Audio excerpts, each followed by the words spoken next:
nga inyong gihambin ilabi na sa punto legal. Sa si Dr. Rene Obra ang kaabag sa inyong suliran. Ang akong suliran. Kini ang akong suliran.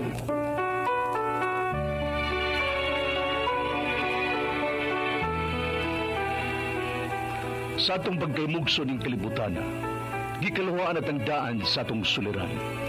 Ang suliran mo'y kabahin sa itong inadlang panginabuhian. Aba na doon ay suliran nga dili mo mapasa na ikaw. Nagkinahanglan kag katabang aron sa pagsulbad ni ini. Nagkinahanglan kag kahayag na mo'y mulandag sa imong unahuna. Ug tungod ni ini, nataw kini nga atong tulumanon nga naguluhan. Kini ang akong suliran. Kini ang akong suliran. Mga minubong duwa nga matapos lang sa usa ka hugna. Mga kinutlog gikan sa mga suwat sa mga minahal namong tigpaminaw. Busa kung aduna kamoy suliran nga naggumon karon sa inyong galamhan. Suwata ka na og ipadala ning atong tulumanon. Kini ang akong suliran. Aron kabuhatan ka na og duwa sa kahanginan og pagatambagan sa mga bulawan ng hunahuna. Kini ang akong suliran. Kini ang akong suliran. Sinumat ni Teresa Tirul Soria, ubos sa direksyon ni Ingrid Miss Iver Tudaso. Dalit kaninyo sa RMN Drama. Recorded by X Thunder Gaming.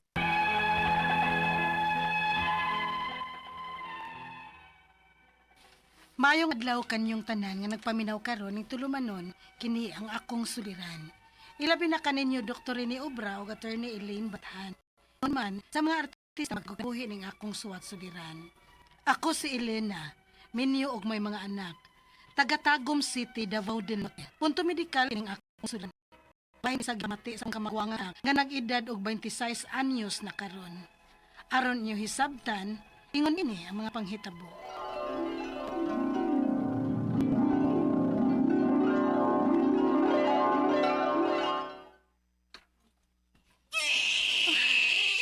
Ang ako anak. Kagwapa sa ito anak, Elena. Guilty sa kayo, pero bugag. Lagi. Salamat in taon sa Ginoo.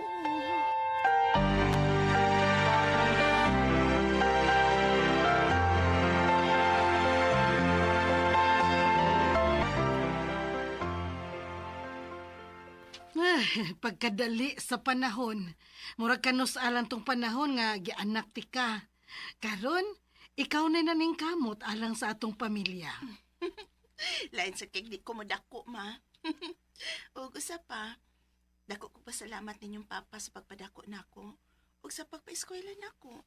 Maong karon, pasag di kong makapamawi ninyong duha. Nak, dili baya ko gusto nga maghago kag maayo, ha? Mauna, ayaw gyud paghago og maayo. Kay ako, kaya pa na ako manarbaho, nak. Papa, oy din lagi pa. May edad na ka. Pahuway na trabaho, good. Usa pa, pila naman lay gastuan ng akong manghod siyang pag-eskwela pa. Usa naman lang katuig, mahuman na siya. Salamat na ka. Swerte gid kay may nga nakaanak mig parehas nimo. Ug swerte sab kayo ang mga manghod nimo nga nakamagwang sila og grabe ka responsable ug manggihunahon-naon kaayo nila. Salamat pa. Kaming duha si Papa nimo ang angeng magpasalamat, Mara.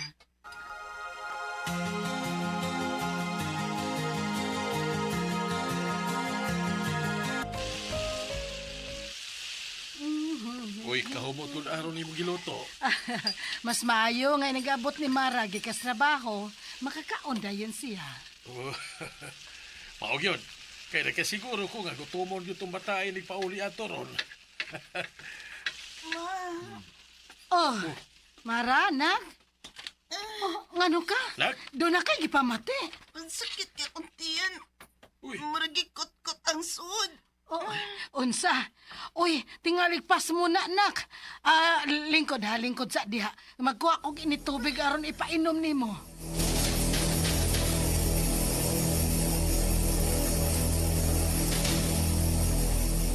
Oy, kumusta naman? Ni arang-arang naman. Kapila naman ni this month, maoy nga mo sakit akong tiyan. Tingalig stress na sa trabaho, nak. Di masag ko stress akong trabaho, ma. Nala, sige. Sige, gutom ka. Dali na, manghaon na ta. O, ma.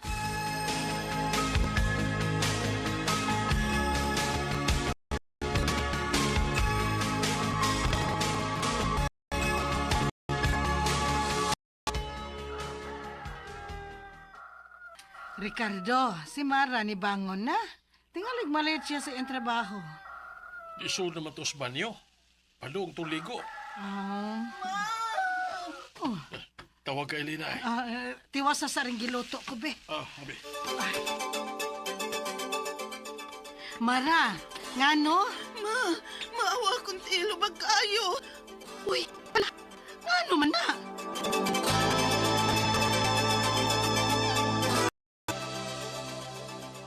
Nak, ayaw lang sa kagtrabaho. O ba nanti ka, magpa-check up ta? Sige, ma. Magpahibaw lang ko sa akong kaupandaan.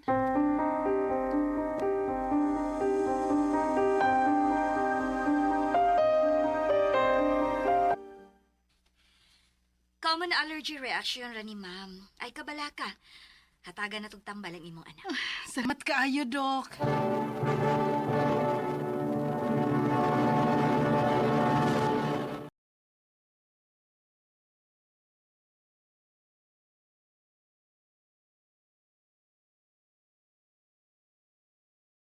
Recorded by X Thunder Gaming. Pagpanganak na ko aning bataa, healthy man unta kaayo ni siya. Pero karon nga nag-edad na siya 26 anyos, daghan naman kay allergy nga manggawas niya. Sa una namong pagpa-check up, murag nakapanti rasad ko kay matud lagi sa doktor nga common allergy reaction ra kuno to. Pero nakalabay ang mga adlaw, mura magdili mo talab ang tambal para allergy sa akong anak. Unya, Mara, nak, nga naman ang habili mo. Pero di man ang hubaga. Oo, kay bao, ma, uy. Huwag mo ko gikaunlain. Imniday nagtambal. Oo, ma.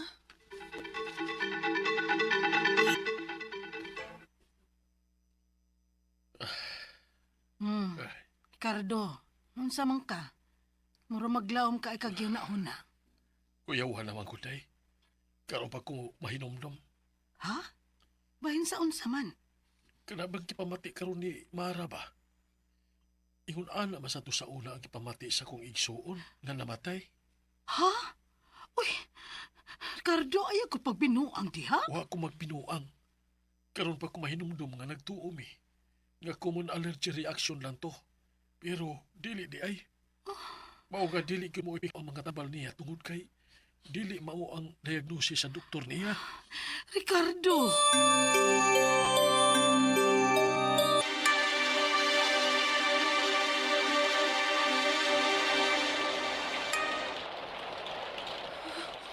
Ma, Oh, ma, listen kay ikinhawa. ha? Uy, ginoo ko. Ricardo! Ricardo, pagtawag dahil ng ambulansya! Ricardo!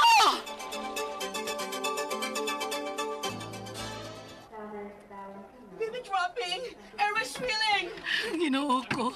Ayaw inton pasagdi ang among anak. Maluoy inton ka, Diyos ko.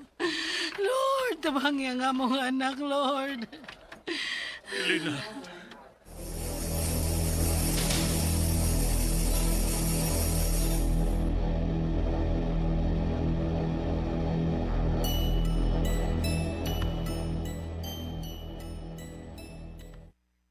Ako si Dr. Lim. Usa ko ka espesyalista. Stop antihistamines. This could be hereditary angioedema. Mao day nga dili mo talabang tambal tungod kay dili day ni common nga allergy reaction. Ano, kumusta naman ang among anak, Dok? Stabilize na siya. Pero kinahanglan magbantay mo pirmi. Kay delikado ni kung dili madali dayon. Dr. Lim.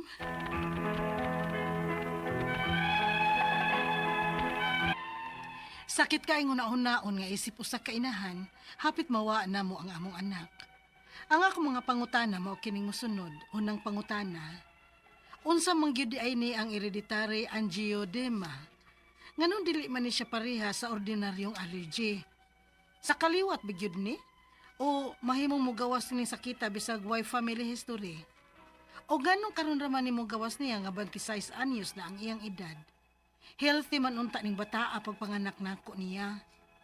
Ikaduhang pangutana, mahimo ba ning kalit lang mo abot bisag way naka-trigger? Unsa man namo pagkaiba nga delikado na ang hubag? Og pila man sad ka oras ang adlaw umulungtad ang usa ka atak. Ikatulong pangutana, nganong dugay man kasagaran ma-diagnose ning hereditary angioedema? Pwede ba gihapon mo trabaho og normal ang pasyente? Kinahanglan ba nga pirmi siyang magdaog emergency nga mga tambal in case lang? Ikaupat og katapusang pangutana, naabay pagkaon o lifestyle nga matabang ani? Unsa man ang pinakaimportante nga emergency plan ani? Palihog, tabangi og tambagi ko. Kini ang akong suliran, Elena. Mayong adlaw mga suking tigpaminaw din sa tong programa, kini ang akong suliran. Once again, ane nasab ako si Dr. Rene Obra makig-uban kaninyo karong adlaw. Ako motambag sa inyong mga medical, psychological, emotional, behavioral o mga problema sa mga ginadiling drugas. Kay usa man ako ka medical doctor, usa ka psychiatrist o usa ka drug addiction specialist. Klaseng pamaagi sa pagpadala sa mga sulat-suliran ri kanamo. Pwede kayo padala sa mong email suliran_612@yahoo.com or sa atong Facebook account. Kini ang akong suliran official writers page o driba sa mong buhatan sa 3rd floor Jose R. Martinez Building, Osmeña Boulevard ning Dakbayan sa Sugbo. Ang inyong mga legal ang mga problema na si ato ni Eileen Bathan anda mong tagana nga musulbad sa inyong mga legal nga mga problema. Ang atong makuto nga pagtulunan karong adlaw mao kini nga when you cannot rely on yourself anymore, lean on God. Mao gyud no? Bitaw na ingo nga kanang pero mulihok gyud ta. Lihok tao kay tabangan sa Ginoo. Pero magsigil lang ta pog salig sa Ginoo po, di pug ta mulihok, di po na mutabang ang Ginoo nato, no? So lihok tao kay tabangan sa Ginoo. Prayer is a very powerful tool to overcome our mga problems sa ning kinabuhi, no? Ang atong magtatampo karong adlaw si Elena, minyo ni siya na mga anak taga Tagum, Davao del Norte. May tungod kini sa iyang kamagulangan nga anak sumasarabati nanto ganun sa drama. Kasi may mga Tagum Davao del Norte. Si Bob Ogro Trinidad sa Davao City. Kumusta nga itong mga durian da Bob? Taga itaon midiri. O nga kong mga batchmate, classmate nga na nag-practice sa ilang medical profession diya sa Davao area. Mga biyong family diya sa Baganga, Davao Oriental ba na? Munsan ng lupitan na sa Davao, no? O na ako'y great diri, no? Nga bago lang ako ning nahimamat sila. Mga taga Dumanhog, Cebu City. Ano na? Dumanhog, Cebu. Mga Razo family, si Fe o si Tiro, no? Nga naa diya sa Dumanhog, Cebu. The same is true to Crispa Libod-Libod diya sa Alopes ning Dakbayan sa Sugbo. Mga tagay na Bangga Bohol, mga silingan ni Porfirio Lim, no? Veronica Buning Usoy, Virginia Intal, Artemio Intal Jr., Marites Intal o Glora Usoy diya sa Inabanga Bohol. Musta naman ay mga Abilia family diya sa Santo Rosario, Inabanga Bohol. O nga itong in charge na ang atong city administrator sa City of Naga, Cebu. Ug may designate nga si Sinro, Sinro, meaning to say Office of the City Environment and Natural Resources sa City of Naga, Cebu, ng panguluhan ni Engineer Arthur Villamor. Musta naman ka, Engineer? Inumdum pa ka nako, Dr. Rene Obra, katong imong nahimamat. Kauban nilang Samuel Lapot Jr., Berdel Alensonorin, Vicente Kunsi ba to? O Alfie Altornon. Sorry, di kayo ko makakuhan sa inyong mga sinulatan. Di kung sa kaning si Samuel Lapot Jr. ni Ben Lapot, no? Silingan ako dahil sa Kantauan Naga. Musta naman to mga Lapot family, no? Hinaot nga okay lang kinabuhi, ha? So going back to our sender, si Elena. Itong kini sa problema sa iyong anak. Ako lang paling kamutan ni Helen. Medyo lamlaom ni problema sa imong bata na. kining unang pangutanan ni Elina, unsa man gud ning hereditary angioedema? Manong dili man ni siya parihas sa ordinaryong allergy? Sa kaliwat magyud ni o pwede ni mugawas sa kita bisan way family history. O nganong karon raman ni mugawas niya nga 26 anyos naman iyang magulang anak, no? Healthy man unta siya sa bata pa pagpanganak nako, no? So ako lang gining paningkamutan ni Lina pag bat-bat ning imong mga pangutana kining gitawag hereditary angioedema panagsaon ra ni, no? O gitrans in the family na ni say mga genetic loading, no? Delikado po niya dili lang matagad kay mamaga man ang kamot, ang tiil, ang naong, hasta ang sex organ, ang tutunlan, mo sakit or uncomfortable kay sa imong gastrointestinal functioning. Wala ni magtuya-tuya, murag gituya-tuya ba, mag-nausea nya, mag-vomiting. So rare ni siya. So naa ni siya inonta genetic loading, meaning it runs the family. Dili ni siya pareha og allergy, no, lahi ni siya.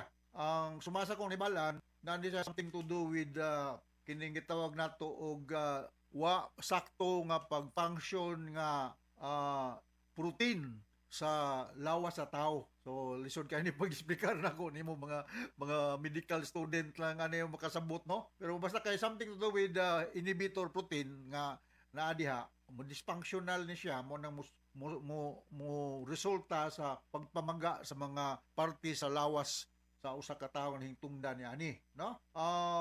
Kuan ni siya medyo maremedyohan pero wa gyud klaro nga tambal, no? More on symptomatic, simple kung mamaga, muan kag something manipis-nipis sa imong tanawng, inom ba kag mga antihistaminic, pwede ra, no? Pero gini sa may tambal, no? Ug nang gitan mga tunay, mahudtan kag usin, kung way remedies na lang ganang mga lido na mga nato kayo ba? Ano mo siya o mga maka hupay sa inonta discomfort, okay? Like antihistaminic. Ikaw na, pwede ba ni kalit mo abot bisan walay trigger? Kung saan na mo pakahibalo nga delikado na ang hubag, ug pila masag ka oras o adlaw bulong sa kape. Naay maka-trigger na ni, labi na ko ng usak ka tao may stress, ma-traumatize ba for whatever reason.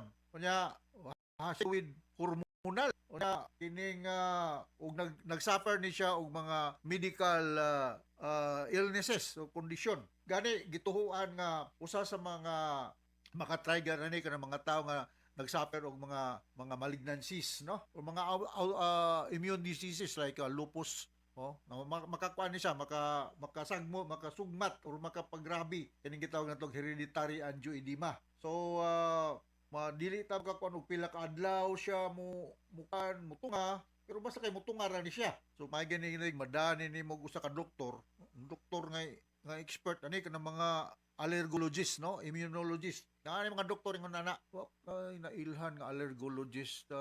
Basta naa sila, ha? Allergologist and immunologist, mga expert sila ni aning mga problema. Ha? Sunod nga pangutana, nganong dugay man kasagaran madiagnose ning hereditary angioedema? Pwede ba gihapon mo trabaho og normal ang pasyente? Hinanglan ba nga pirmi siyang magdala og emergency nga mga tambal in kaso? Pwede raman siya mo trabaho. Lani ang life expectancy aning mga tao nga naay hereditary angioedema pareha ra gud sa general population. Dito makyong dali ni sila mamatay. Puron sa mamadiha, basta kay careful lang ka. Nya, maglikay lang ka sa mga triggers like mga pagkaon sa dagat, kanang shellfish, na mga dairy products, magbantay-bantay lang po ka, ha? Kay, na ay mga kwan. Nya katong mga tao nga na ay mga problema sa ilang ngipon, ha? Maka-trigger po na siya og atake aning gitawag na to og hereditary angioedema. So, ang common ani nga pagtuo nga allergy ni siya, pero dili ni siya klase sa allergy. Lahi ni siya nga kaso. Pero, maalibyuhan ang mga symptoms, magipaminaw sa usa ka tawo nga naa niani, pinagi sa pag-inom og mga antihistaminic. Unsa may mga antihistaminic available? Ang common din sa ato, kanang mga cetirizine, loratadine, ha? Mga steroids, pwede sad. So, makakuha ni siya, katabang-tabang, pero dili gini siya may tambal. Kaya wa man ni siya tambal gyud yung makaayo. More on symptomatic lang approach na mo ani mga doktor kung naa ning mga problema ani. Pero balikon ako sa makausap pa, panagsaon ra gini mutungan ning mga yun mga problema ha. Sunod nga pangutana, naabay pagkaon o mato akong giingon nga lifestyle nga mga tabang ni ani unsa man mga pinaka-importante nga emergency plan ani. So imo nang ida og allergologist kay sila may expert ni ani Elina. I do not know diha sa Davao og naabay allergologist or immunologist. Mangutana lang kuno diha og naaba. Kaya maglikay ka katong mga seafoods kung ipangalan a while ago ng mga nuts, peanuts, soy nuts, basta kay mga nuts no, na maka-trigger na siya. Onya mas maayo nga naani siya yung mga vitamins, no? Vitamin D is important. Asa man to makuha ang vitamin D? Pinagi sa pagpainit sa adlaw. Ay, lapog dugaya kayo. Ug pananglitan maghubag ang tutunlan, delikado kayo nga di nam ka ginawa, kinahanglan nga mahatagan siya hupay pinagi sa mga pwede steroids kani or pinaka-practical kanang katong gingon ako mga antihistaminic katong cetirizine, loratadine, pwede na siya. Ha? Ay makahupay man ni siya sa not discomfort. Alright, so takasabot ka sa speaker ni mo Elina diya sa Tagum, Davao del Norte. Nakalagbay na ko aning Tagum, pero wag ko makanaog sakay kog kanang passenger bus lang god, dugay na itong panahon. Pero nindot ang lugar niyo diya. Hinaot nga okay rin kinabuhin na to diya sa Mindanao. Alright, so once again, ako si Dr. Rene Obra. Thank you very much sa makanunayon yung pagpaminaw sa atong radio program sa RMN. Taas kita greeting din sa atong lugar. In fact, proud kay ko na ako ning ibalik-balik sa mga kauban sa Lions, no? Kung kami, nakadawat mig award, the best radio drama program nationwide, no? Happy kay mi siya atong Nailin Batan ni ani po, no? Wag tayo madawat nga mga billions niya, pero lipay lang yapon ta, no? So, pamabasa sa Radio Mindanao Network Production Center, Radio mo nationwide tataka naman. Daghang salamat o maayong